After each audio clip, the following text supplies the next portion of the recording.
एक रोचक दृश्य आपके सामने रखता हूं, सबने देखा होगा,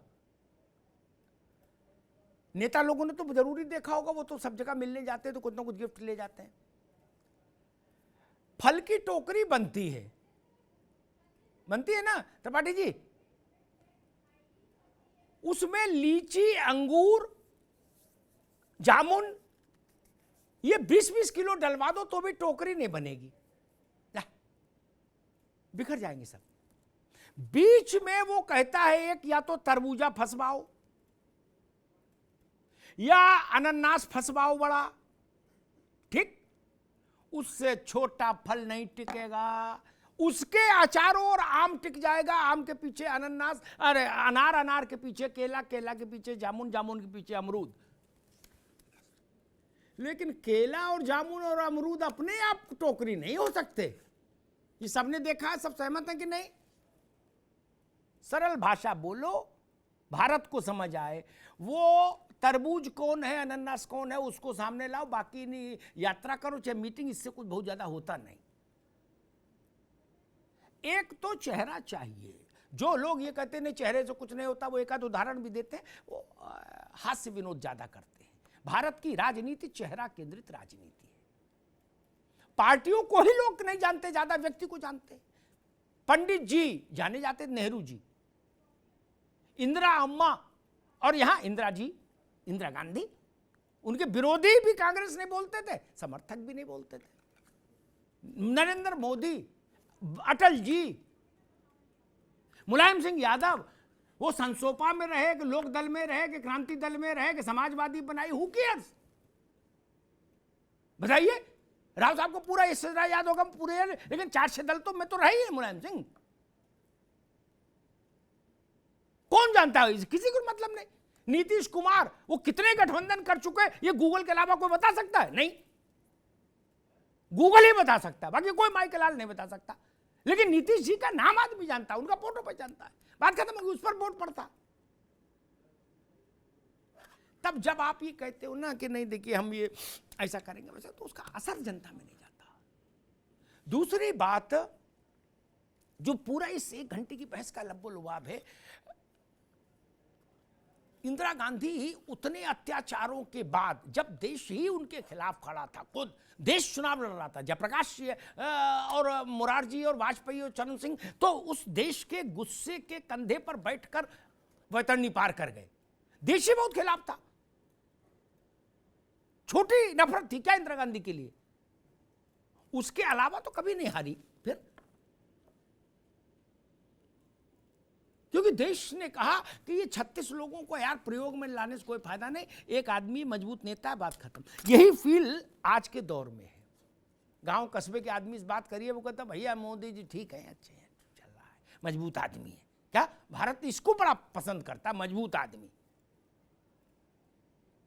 गाड़ी भी लेने जाता है तो वो कहता ना फैशनेबल गाड़ी ना दिखाओ भैया, मजबूत दिखाओ जो एक्सीडेंट झेल ले। क्या जूता भी हम लोग खरीदने जाते हैं, भारत में सोफिस्टिकेटेड बहुत सुंदर डिजाइन वाले जूते नहीं बिकते आज भी, बड़ी तादाद में। अपर क्लास, बहुत सुपर रिच क्लास छोड़ दीजिए, सामान्य भारत कहता भैया ठोक बजा के देखता 2-4 साल चलेगा ना। हमें टिकाऊ व्यक्ति चाहिए, टिकाऊ सामान चाहिए। हम फर्नीचर भी हल्का नहीं लेते ना, बोले ये सुंदर, बोले सुंदर क्या करेंगे, मजबूत लाओ यार, जिसका हैंडल मजबूत हो। गलत कहूं तो टोक दीजिएगा आशीष जी। तो नेता ढीला ढाला कैसे बर्दाश्त कर ले देश? नहीं, कुछ प्रयोगों को हटा दीजिए तो मानक बिंदु कौन रहे? नेहरू, इंदिरा, वाजपेयी, मोदी, बीच में फिलर्स हैं। मैं सब किसी का अपमान नहीं कर रहा, लेकिन सब फिलर्स हैं।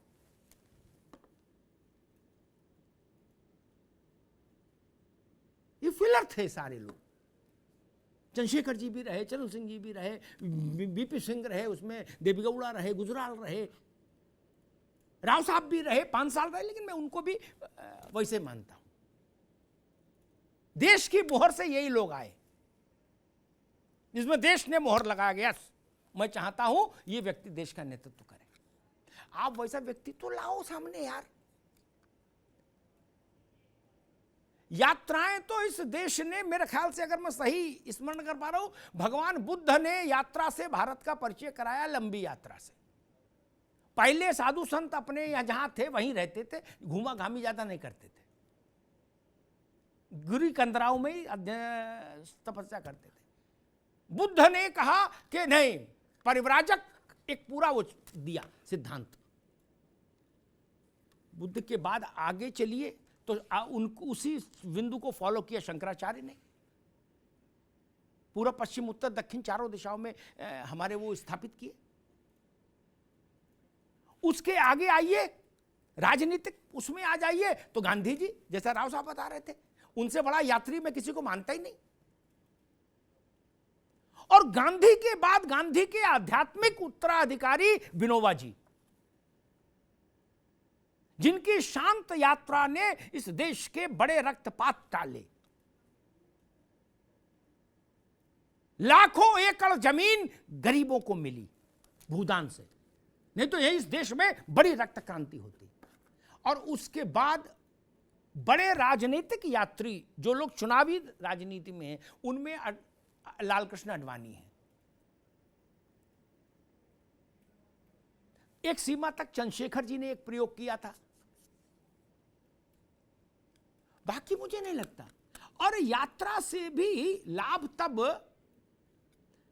जब चेहरा वैसा हो आडवाणी जब चले थे, वो यात्रा हमने एक पत्रकार के नाते देखी थी। वो इतने ही बोलते थे, राम लला हम आएंगे, 10,000 आदमी चिल्लाता था, मंदिर वहीं बनाएंगे। क्या वो भाजपा का किया धरा नहीं था? भाजपा इतनी बड़ी पार्टी थोड़ी नहीं थी तब कि ये इतनी भीड़ जुटा ले। क्या वैसा वाइब्रेशन है? और सबसे बड़ी बात, जनता ये देखना चाहती है कि अगर हम कमजोर लीडरशिप देंगे तो सरकार स्थिर नहीं होगी, और स्थिर नहीं होगी तो देश के लिए समस्याएं बढ़ेंगी। ये एक भाव रहता है, और भाजपा के लिए अभी ये सबसे बड़ी एसेट है। अब अगर चौटाला जी भी, जनता ये देख रही है फोटो कि चौटाला जी भी बीच वाली कुर्सी पे बैठे हैं और मनवा रहे हैं, करे ना तुम्हें मेरी कसम एक हमारा भी नाम लिखो इसमें, तो जनता और इरिटेट होती है। वो कहती यार इनको चैन नहीं, राम राम करने की उम्र है, ये दावत दे रहे हैं नेताओं को। कुछ लोगों को हटना भी चाहिए, नहीं? और एक बात कह के मैं बात समाप्त कर दूंगा। त्रिपाठी के बी त्रिपाठी जी के संज्ञान के लिए कहूंगा, मुझे एक बार सोनिया जी से मिलने का अवसर मिला, पुरानी बात। तब करुणाकरण थे और अर्जुन सिंह, नटवर सिंह, सब लोग थे, और भी तमाम बड़े बूढ़े लोग थे पार्टी में। तो उत्तर प्रदेश पर कुछ चर्चा हुई, तो मैंने उनसे कहा कि ये जितने भी बहुत ज़्यादा वयोवृद्ध लोग हैं जो समस्याएं ज़्यादा पैदा करते हैं, और पार्टी में नई ऊर्जा कैसे आए, मैंने कहा कि इनको आप एक एडवाइजरी बोर्ड बना के उसमें रखिए, मेन स्ट्रीम में दूसरे लोग होने चाहिए। तो वो शॉक्ड रह गई, उसको वो नहीं कर पाई। क्या उनका नहीं, पॉलिटिक्स में ऐसा बड़ा मुश्किल हो जाता है। क्या उत्तर, आज एक और बात बताता हूं राव साहब, उत्तर प्रदेश में जब बहुत विकट सत्ता संघर्ष कल्याण सिंह के समय में होने लगा था, तो मैंने अटल जी से कहा 5 लोगों के नाम लिए, मैंने इनको बीआरएस दे दीजिए। बोले अरे पंडित जी लड़ाई कराओगे पार्टी में, है? वो काम दोनों नहीं कर पाए, न सोनिया जी कर पाई, न वाजपेयी जी कर पाए। क्या? लेकिन मोदी ने किया। वो तो आपको उतना तो करना पड़ेगा। अगर कपिल सिब्बल खुद नहीं छोड़ते तो भगवान का पूरा आशीर्वाद था, कांग्रेस तो उनको निकालती नहीं। और वो हर चुनाव से पहले कोई न कोई ऐसा मामला कर देते कि बीजेपी को लाभ हो। आपने अभी तक मणिशंकर अय्यर को निकाला है क्या? नहीं। ईश्वर का आशीर्वाद है, कभी निकालेंगे भी नहीं। और कौशलकांत मिश्रा हर रोज हमसे फोन करके मणिशंकर अय्यर की सेहत के बारे में दरियाफ्त करते हैं और कहते हैं भाई साहब कम से 24 तक तो रहें अय्यर साहब। क्यों भाई, ये क्यों चाहते 24 तक अय्यर साहब रहें? कुछ तो कारण होगा तब चाह रहे होंगे। ये डॉक्टर भी हैं, ये कहते हैं उनको सप्लीमेंट वगैरह कुछ हो विटामिन के हम भेजें। क्या? क्योंकि वो अकेला आदमी है जो वोटिंग से एक दिन पहले में लहर पलट दे। क्या बात है, क्या एक बात बोलेगा मुंह बना के और चुनाव ही पलट जाएगा, चाहे राहुल गांधी उत्तर की यात्रा करें चाहे दक्षिण की। क्या? और चाहे कंटेनर के अंदर बैठे चाहे ऊपर, उससे फिर कोई फर्क नहीं। ब्रह्मास्त्र चला देंगे, ब्रह्मास्त्र। नीच आदमी, कैसा मुंह बना के बोले थे, नीच आदमी। क्या? साफ हो गया चुनाव, साफ हो गया, दूर दूर तक विस्फोट हो गया। चाय वाला एक चुनाव और गया, 2 छोटे शब्द बोले, इससे छोटे तो विज्ञापन भी नहीं बनते। वहां भी ये ठंडा मतलब कोको कोला बड़ा शब्द है। वो तो भैया मैं तो उनको कहता हूं कि यार ये आदमी तो प्रसून जोशी से भी बड़ा कलाकार है। प्रसून जोशी इतना पैसा लेते हैं, ढूंढते रह जाओगे दिल मांगे मोर लिखने के, और नटवर सिंह, अरे उनको माफ करिएगा, अय्यर साहब को देखो कैसी जिभ्या सरस्वती विराजती है। भाजपा सोती रहे बट नटवर उनको, मणिशंकर अय्यर को स्वस्थ रखे, अंजीर वगैरह उनके यहां पहुंचाए, वो स्वस्थ रहे। इनको कुछ करने की जरूरत है। और आप लोग उनको पार्टी में ऑफिस में नहीं घुसने दोगे, वो एएनआई को बुला के बोल देंगे, तब क्या कर लोगे? तब क्या कर लोगे? वो मुगल बादशाहों की तरफदारी कर देंगे खड़े होकर चुनाव से पहले, तब क्या कर लोगे? वो कहेंगे औरंगजेब से भी खराब है मोदी। लो हो गया चुनाव एक तरफ, क्या सिर दीवार में मारो चाहे कुएं में कूद जाओ, कोई रास्ता तो बचता नहीं। नान्या पंथा है ना, कोई रास्ता नहीं, कोई माई का लाल बचा नहीं सकता, कोई तांत्रिक मांत्रिक जांत्रिक कोई भी नहीं बचा सकता। प्रोफेसर साहब गलत तो नहीं कहा? वो ऐसा मारण मंत्र है, उसको नारायण का सुदर्शन समझिए। उस ऐसा है, लक्ष्य चूकता नहीं, टारगेट पाताल में चला जाए तो सुदर्शन चक्र पाताल में जाके काम करके आ जाता था। अय्यर साहब के पास वो खूबी है, और किसी के माई के लाल के पास हो तो बताओ, हाथ उठाओ। किसी के पास नहीं, कोई हाथ नहीं उठा सकता। तो भाजपा को क्यों मेहनत करनी पड़े? अटल बिहारी वाजपेयी के समय में तो मेहनत करनी पड़ती थी, कौशलकांत जी के समय में काहे की मेहनत? आनंद लो, थोड़ा सोशल मीडिया पर रहो, बाकी ठीक ही चल रहा है। ये देखे रहो कि अगर अय्यर साहब को कुछ बोलने में दिक्कत आए तो अय्यर पार्ट 2 कौन होगा उसकी व्यवस्था कर लो, उसको खिला पिला के मजबूत रखो,